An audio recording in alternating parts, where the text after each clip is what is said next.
Do you know how much gold has been mined by humans throughout history? About 216,000 tons, and 2/3 of this amount was mined after the 1950s. Different countries, different times, thousands of different people involved. But what if you found huge deposits of gold in one place?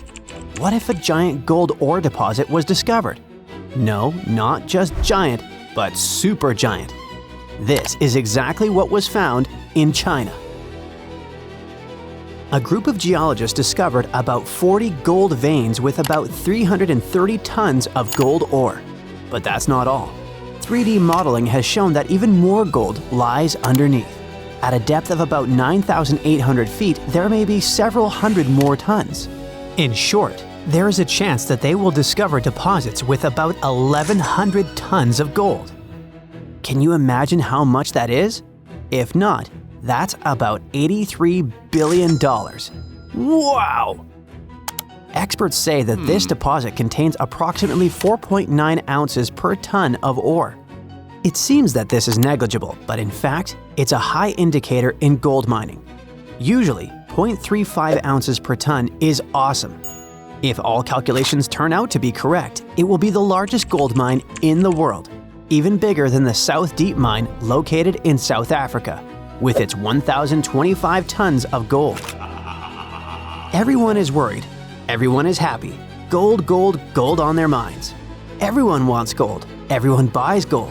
Gold is rising in price. Gold is more reliable than Bitcoin and cash.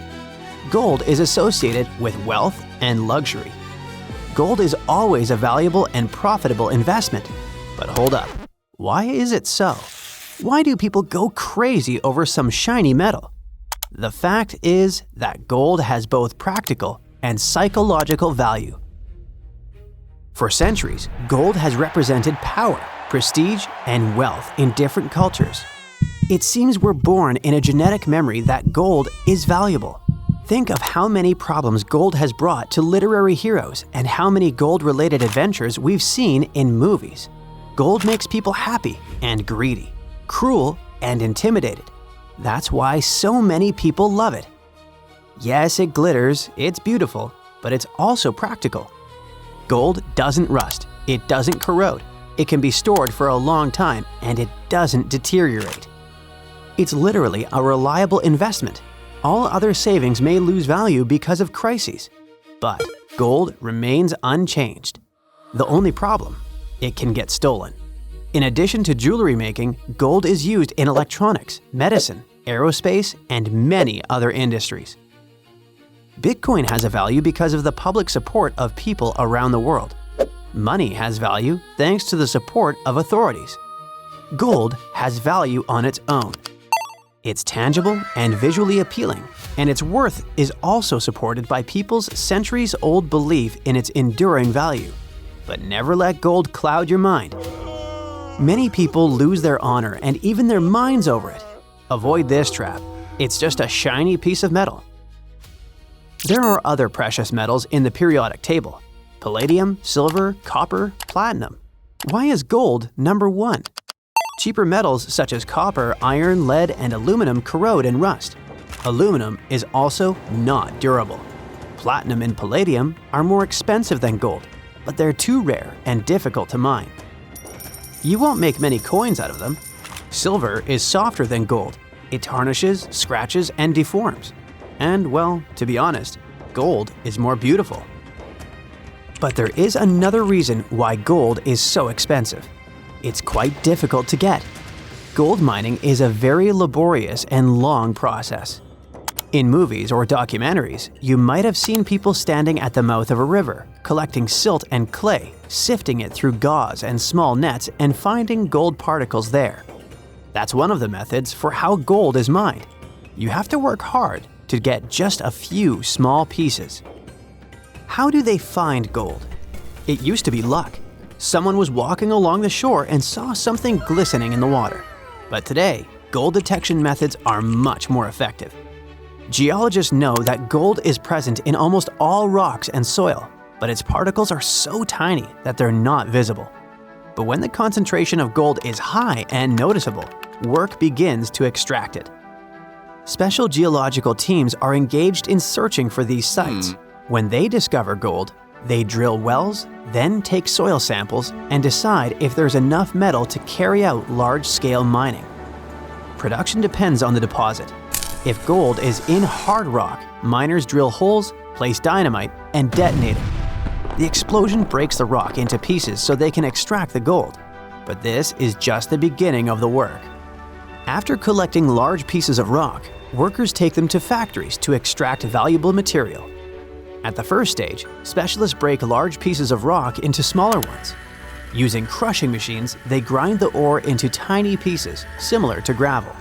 This gravel then enters rotating drums filled with steel balls.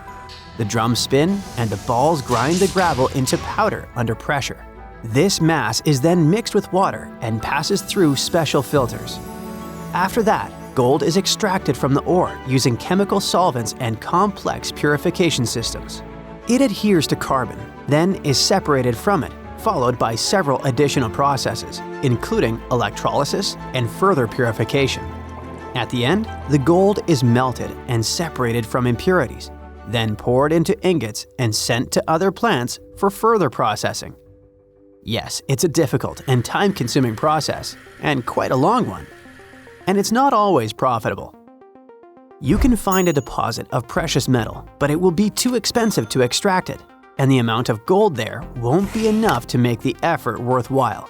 Only 10% of the world's gold deposits contain enough precious material to pay back for its extraction and processing. There are many areas filled with gold. Do you know how many of them are suitable for productive mining? Less than 0.1%.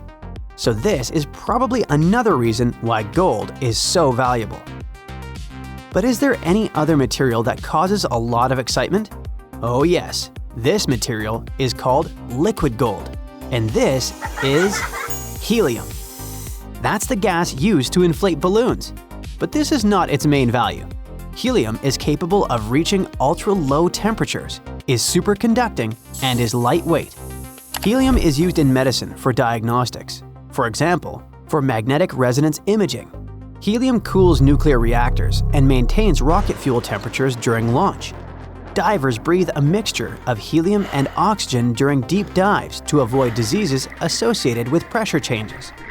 Helium is crucial for the modern world. Another precious material is graphene. It's not just one of the most durable materials in the world, it's a highly conductive material. Heat and electricity pass through graphene easily, which makes it very promising for the development of what? Considering that graphene is also flexible, water-repellent, non-toxic, and has antibacterial properties, it's suitable for developing everything. Medical equipment, mechanical engineering, electronics, construction, logistics, energy conservation, space and underwater industries, and much more. Scientists believe that graphene has the potential to enable revolutionary new technologies that could change the lives of all people.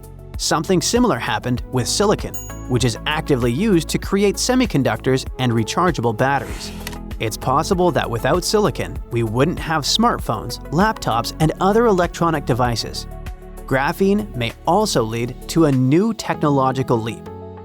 When the world switches to renewable sources of energy and uses electric transport, graphene can become technological gold. During tests, graphene batteries have shown that they charge more than 70 times faster than regular ones and last 3 times longer. At the same time, they're cheaper and environmentally friendly. Okay, that sounds cool, but where do we get this graphene? It's obtained from graphite, which lies in the bowels of the Earth. One of the largest graphite deposits is located in South Australia. 200 million tons of high-quality graphite. It sounds like it could be enough for the entire planet. That's it for today. So hey, if you pacified your curiosity, then give the video a like and share it with your friends. Or if you want more, just click on these videos and stay on the bright side.